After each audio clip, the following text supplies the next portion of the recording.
Hello everyone, আসসালামু আলাইকুম। সবাই কেমন আছেন? আশা করছি আল্লাহর রহমতে সবাই ভালো আছেন। আমিও আলহামদুলিল্লাহ ভালো আছি। আজকে চলে আসলাম আরেকটি ব্লগ নিয়ে।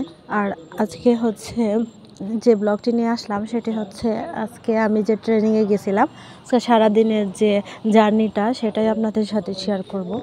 যেহেতু আমি আজকে ঘরোয়া কিছুই শেয়ার করছি না, ঘরের যে সাংসারিক কাজকর্মগুলো শুধু আমি আজকে শেয়ার করব যে আমি আজকে ট্রেনিংয়ে গেছিলাম। তো গেলাম, ট্রেনিং করলাম, আবার আসলাম, সেটাই আপনাদের সাথে শেয়ার করছি। আর আমার এই ব্লগটি যদি আপনাদের কাছে ভালো লাগে তাহলে অবশ্যই ছোট্ট করে একটা লাইক দিয়ে আমার পাশে থেকে যাবে। চিন্তা আমার যেভাবে নির্দেশনা দেওয়া হবে এইভাবে কাজ করতে হবে। অতিরিক্ত কোনো কিছু করবে না। ঠিক আছে? এখন কি বলছি, প্রথমে আনইনস্টল করব। আনইনস্টল করার পর প্লে স্টোর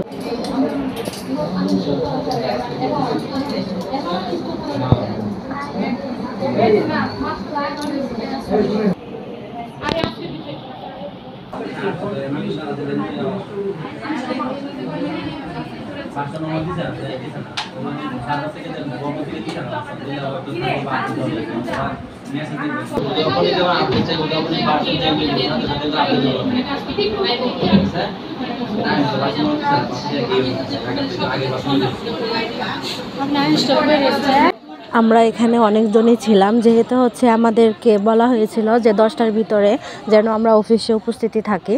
তো সেক্ষেত্রে দেখা গেছে যে জেলা একটাই, কিন্তু হচ্ছে বিভিন্ন থানা থেকে মানুষ আসছে। তো আমাদের বাজিতপুর থেকে হচ্ছে আমরা 6 জন গেছি, তারপরে হচ্ছে কিশোরগঞ্জ থেকে আসছে, তাড়াইল থেকে আসছে, তারপরে হচ্ছে ভৈরব থেকে, কুলিয়ারচর থেকে, বিভিন্ন জায়গা থেকে হচ্ছে আপনার নেত্রকোনা, তারপরে হচ্ছে হুমায়পুর, অষ্টগ্রাম, যে যেখানে মানে সব জায়গা থেকে হচ্ছে আপনার রেজিস্ট্রার আসছে আর হচ্ছে সুপারভাইজার আসছে। তো স্যাররা ভালোভাবে আমাদেরকে বুঝিয়ে দিছিল কাজগুলো কিভাবে করতে হবে। তো আমাদের কাজটা হচ্ছে মানে আজকের থেকেই শুরু, এই আর কি। তো আমরা কাজ বুঝে নিয়ে এবং হচ্ছে সাথে করে কিছু স্টিকার, তারপরে হচ্ছে আমাদেরকে মার্কার দিয়ে দিছিল। তো আইডি কার্ড হচ্ছে আমাদের এখনও দেয় নাই, এটা হচ্ছে কি কয়েকদিন পরে দিবে, 1 সপ্তাহ লাগবে, এই আর কি। তো আমরা এখানে সব ফ্রেন্ডরাই ছিলাম, যেহেতু আমাদের বাজিতপুর থানার হচ্ছে 6 জন ছিলাম আর বাকিজন হচ্ছে অন্য অন্য থানার। তো যাই হোক, তাদের সাথে আমাদের একটা ভালো একটা বন্ধুত্বের মতো হয়ে গেছে। তাদের সাথে আমরা অনেক মানে মজা করলাম, আর যার যে সমস্যা সবগুলা একে অপরকে বুঝিয়ে দিচ্ছিলাম যে কীভাবে বুঝতে হবে। আর যদিও আমরা বাসায় থেকেও ফোনের মাধ্যমে হচ্ছে একে অপরের সাথে আমরা সংযুক্ত ছিলাম এবং বর্তমানেও রানিং আছি। তো একে অপরকে আমরা বুঝিয়ে দিচ্ছি কার কী সমস্যা, আমরা যতটুকু জানি আমরা এভাবেই হচ্ছে আমরা কাজ করছি। আর যাই হোক, আপনারা যদি আমার এই ব্লগটি দিয়ে দেখে থাকেন, যদি অল্প হলেও আমার এই ব্লগটি ভালো লাগে তাহলে অবশ্যই ছোট্ট করে লাইক দিয়ে দিবেন। আর যারা আমার এই চ্যানেলটিকে ভালোবেসে সাবস্ক্রাইব করে পাশে আছেন তাদেরকে অসংখ্য অসংখ্য ধন্যবাদ। আর যারা এখনও আমার চ্যানেলটিকে সাবস্ক্রাইব করেন নাই তাদেরকে বলছি আপনারা দয়া করে আমার চ্যানেলটিকে ভালোবেসে এবং আমাকে ভালোবেসে একটা লাইক দিয়ে বেশি বেশি শেয়ার করে এবং সাবস্ক্রাইব করে আমার পাশে থেকে যাবেন।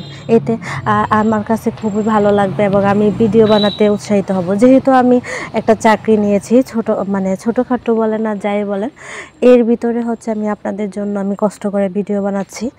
তো আপনারা যদি আমাকে ভালোবাসা দেন তাহলে আপনাদের ভালোবাসা পাওয়ার যোগ্য যদি আমি হয়ে থাকি তাহলে অবশ্যই আপনারা আমাকে মানে পাশে রাখবেন এবং হচ্ছে আমিও আপনাদের পাশে থাকবো।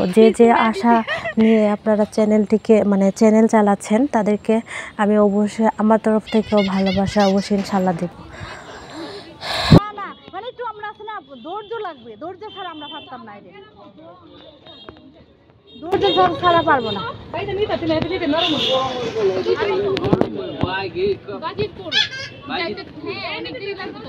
বাজিতপুর তো আসছে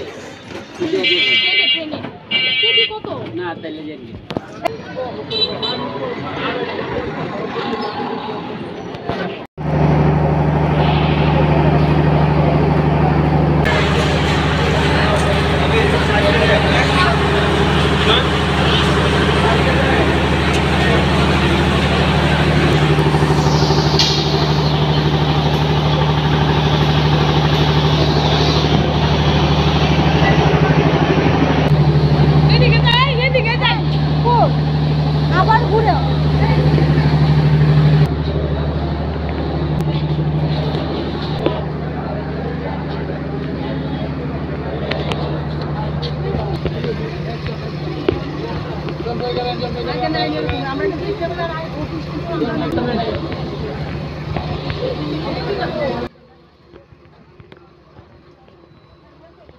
তো দেখতেই পাচ্ছেন আমরা ট্রেনে করে বাড়ি আসতেছিলাম, যাওয়ার সময় গেছিলাম হচ্ছে সিএনজিদের, যেহেতু সকাল সকাল আমাদের উপস্থিতি থাকার জন্য বলেছিল। তো এখন হচ্ছে আমরা ট্রেনে করে চলে আসলাম।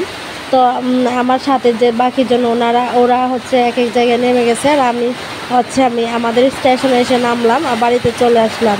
আজকের মতো এখানে বিদায় নিচ্ছি। আল্লাহ হাফেজ।